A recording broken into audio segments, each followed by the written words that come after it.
المحامي إبراهيم الماشي، محامي من مدينة منبج، اتحاد محامين منبج.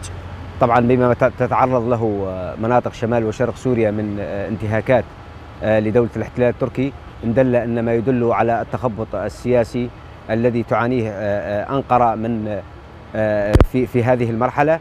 وهذا دليل على أن حزب العدالة والتنمية لقد يريد إعادة هيكلة نفسه ويريد الانتقام.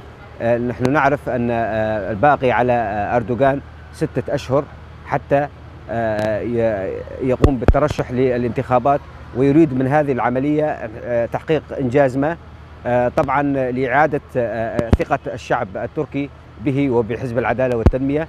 النظرة القانونية حسب ما تتصرف به أنقرة وتركيا بالعمليات السابقة واللاحقة هو انتهاك للقانون الدولي العام، وانتهاك للقانون الدولي الإنساني وميثاق الأمم المتحدة وجميع العهود والمواثيق الدولية المتعلقة بحقوق الإنسان، وأيضا هناك بتعدي دولة على دولة مجاورة وانتهاك لسيادتها وسلامة أراضيها. هذا أيضا هو ذريعة واتهام قوي لأنقرة.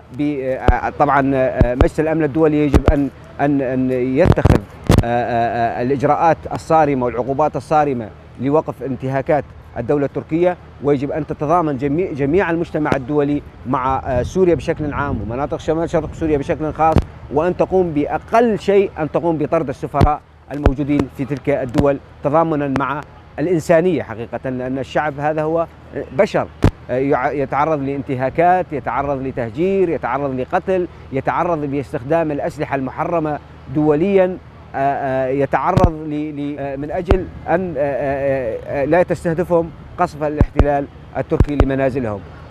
ونحن نعلم بأن كل فصل شتاء قارس تقوم تركيا أو أنقرة بإعلان شنها لعملية عسكرية.